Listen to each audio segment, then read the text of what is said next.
Leitura do livro Ordem e Progresso, de Philip Murdoch. Lembrando que esse livro é dividido em 14 capítulos, entre eles 3 partes. A primeira parte, o princípio da ordem, a segunda parte, as 5 leis da ordem, e a terceira parte, a prática da ordem e do progresso. Nós estamos hoje no segundo capítulo da primeira parte, princípios da ordem, o capítulo A Lei Sobrenatural. Vamos lá? Capítulo A Lei Sobrenatural. Ele inicia o capítulo com o versículo de 1 Coríntios 15, 46. Não foi o espiritual que veio antes, mas o natural. Depois dele, o espiritual. 1 Coríntios 15, 46. É sempre interessante entender e expandir conceitos em sua face natural antes que exploremos na perspectiva espiritual. Afinal de contas, o natural veio primeiro, como lemos em 1 Coríntios. No entanto, o que é natural elucida e concretiza para nós o que acontece espiritualmente. Quando começamos a pensar no significado da ordem dentro da esfera espiritual, no entanto, percebemos que ela tem implicações muito mais profundas do que jamais poderia ter no natural. Vamos pensar sobre a importância da ordem no agir sobrenatural de Deus. Existem 2 tipos de milagre, ou categorias de milagre que Deus realiza. O primeiro tipo são os milagres criativos. Em Gênesis 1:3, por exemplo, Deus disse: haja luz. Este foi o primeiro milagre catalogado na Bíblia. Não creio que foi o primeiro milagre, pois Deus existe desde sempre, mas é o primeiro milagre que tivemos o privilégio de conhecer. Neste milagre, Deus simplesmente decidiu criar algo do nada. Criou o universo, as estrelas, a terra, a luz, tudo gerado por sua simples palavra. Pense no poder que essa palavra tem. Ele falou e imediatamente aconteceu. Falou e assim foi. Enxergamos a força da soberania divina da criação. Ele formou o sol, a terra, a água, o céu e os seres vivos. O poder da palavra, a atuação criativa, fica claro na provisão do maná no deserto para o povo de Israel. Da mesma forma, vemos este tipo de milagre quando Pedro pescou um peixe com uma moeda de ouro na boca, o necessário para pagar o imposto no templo. Esses milagres acontecem porque Deus simplesmente deseja que eles aconteçam. Ele fala e aquilo se torna real. Milagres criativos. Todos nós já passamos por períodos em nossas vidas em que clamamos pelo poder da provisão criadora de Deus. Existem situações tão desesperadoras que tudo o que precisamos é de um toque soberano do nosso Deus. Por vezes, suplicamos em oração e pedimos a Ele por algo, e de forma soberana Ele o faz. Eu já vi esse tipo de milagre ocorrer várias vezes em minha vida. Um milagre que é um ato soberano de Deus. Um milagre que simplesmente reflete o poder milagroso dele, sua bondade incalculável e sua misericórdia incontável. Este tipo de milagre é análogo ao conceito de sorte. No mundo natural, pessoas de sucesso são acusadas de serem sortudas. Até parece que tudo o que elas construíram veio apenas por sorte e não por nada o que fizeram. Sob o ponto de vista de alguns, essa sorte é vista como um grande causadora do sucesso deles. Mas o que muitos chamam de um acaso fortuito é simplesmente o ato soberano de um Deus gracioso e misericordioso. Muitas vezes, esses milagres não são nem o resultado de uma oração, nem de uma intervenção humana. Quando Deus cura uma pessoa milagrosamente, a despeito de todas as possibilidades terrenas, assim como fez com minha esposa, este é um ato soberano de misericórdia. No meu caso, este milagre não aconteceu por algo que eu fiz ou deixei de fazer. Foi puramente a bondade de Deus. Não sei se você já pensou sobre essa questão profundamente teológica. Por que precisamos orar? Ou ainda, se Deus nos ama, por que Ele não simplesmente realiza um milagre sem a necessidade da nossa oração? Por qual razão Deus realiza milagres? Por causa da bondade dele ou por causa da nossa oração? A resposta para essas perguntas sempre gerou enormes atritos dentro do corpo de Cristo. No entanto, a resposta é simples e tem a ver com o tipo de milagre que Deus está realizando. Os milagres criativos ou soberanos são realizados independentemente de nossa intervenção. São simplesmente uma intervenção dele. O maior exemplo disso que eu já vivi foi quando a minha esposa, Renê, foi atacada na praia da Barra da Tijuca, no Rio de Janeiro. Um morador de rua a atacou com golpes na cabeça. Pense nas sequências de milagres que ocorreram. Primeiro, pessoas caminhando na rua a resgataram quase que imediatamente após o ataque. A ambulância chegou muito rapidamente, entre 15 e 20 minutos após o ataque. Algo incrível no Rio de Janeiro. O socorro chegou com uma médica na equipe, sendo que geralmente médicos não acompanham o atendimento nas ambulâncias. A médica decidiu levar Renê para o hospital 9 vezes mais longe do que o hospital mais perto. E o fato é que, se a médica estivesse pensando somente em si mesma, teria levado a Renê para o hospital mais próximo. Porém, a médica não tomou essa decisão. Pelo contrário, decidiu levar a Renê para o hospital do outro lado da cidade, em plena hora do rush, no pior dos trânsitos do Rio, na sexta-feira. Ela assim fez porque nesse hospital havia uma equipe de cirurgia neurológica. A médica não pensou sobre o que aconteceria se a Renê morresse no caminho. Não pensou que eu poderia vir a acusá-la por causa daquela decisão, caso a Renê não tivesse sobrevivido. A decisão corajosa da médica salvou a vida e a qualidade de vida de Renê totalmente.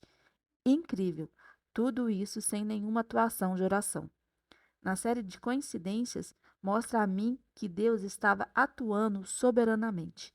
Creio que todos nós temos episódios parecidos como este, em que Deus simplesmente interviu para nos salvar de algum perigo ou para ajudar ou criar algo de novo que até então não existiria em nossas vidas. Esse tipo de milagre não requer uma intervenção da nossa parte. É simplesmente uma mensagem, um ato de amor de Deus para nós. É muito bom saber que Deus nos ama mesmo sem a nossa atuação. Afinal, Deus não seria Deus se simplesmente refletisse o nosso amor a Ele. Não, mesmo quando éramos pecadores, Cristo morreu por nós. Romanos 5:8. Além disso, nós amamos a Deus porque Ele nos amou primeiro. 1 João 4:19. Deus criou a luz em meio à escuridão. Criou ecossistemas em meio ao caos, no meio da desordem. Isso quer dizer que, para esses milagres soberanos acontecerem, não há necessidade de termos ordem. Podemos simplesmente recebê-los. Recebemos apenas aceitando o que ele fez. A salvação é assim, um socorro em tempo crítico. O milagre na vida da minha esposa foi assim. Ele continua fazendo isso hoje em dia. Fez com a Renê e faz todos os dias. Porém, existe um outro tipo de milagre, mais poderoso ainda. Esse milagre necessita de uma implementação de ordem antes que possa ser derramado em nossa vida. Milagres participativos. Existe um segundo tipo de milagre realizado por Deus. É o milagre que nos dá a capacidade de multiplicar. Em outras palavras, Deus nos dá parte do seu poder para que, acrescentando a nossa própria atuação, a multiplicação aconteça. O milagre participativo nasce quando o poder soberano de Deus se une a uma atitude humana para que a multiplicação aconteça. Gênesis 1:22 foi a primeira ocasião na Bíblia em que Deus liberou esse poder criativo para que fosse apropriado e usado por sua própria criação. Aos seres vivos criados, ele disse: sejam férteis e multipliquem-se, enchem as águas dos mares e multipliquem-se as aves na terra. Em Gênesis 1:28, Deus compartilhou conosco, os seres humanos, o mesmo poder que ele tem. Deus os abençoou e lhes disse: sejam férteis e multipliquem-se, encham e subjuguem a terra. Esta é a essência que define o segundo tipo de milagre que estamos discutindo aqui. O milagre de dar o poder da criatividade à criação divina. Isto é extraordinário. Agora, uma parte do poder milagroso da criatividade, de comando do destino humano, da livre escolha e do poder criativo foi dado à criação. A partir de então, surge a nossa participação no que, até aquele ponto da história universal, era um atributo exclusivo de Deus: o poder de criar, o poder de multiplicar e o poder de dominar. Eu tenho uma empresa e, como muitas empresas no Brasil, ela teve um início duro e pode-se dizer sofrido. Lembro-me claramente do mês em que tudo mudou. Durante os primeiros anos da nossa empresa, estava lucrando muito pouco e por isso estávamos dizimando muito pouco. Estávamos investindo grandes quantidades de dinheiro em novos livros em publicidade e marketing e em eventos, instantes em feiras do setor. Porém, não importava o quanto investíamos ou deixássemos de investir, a empresa continuava estática.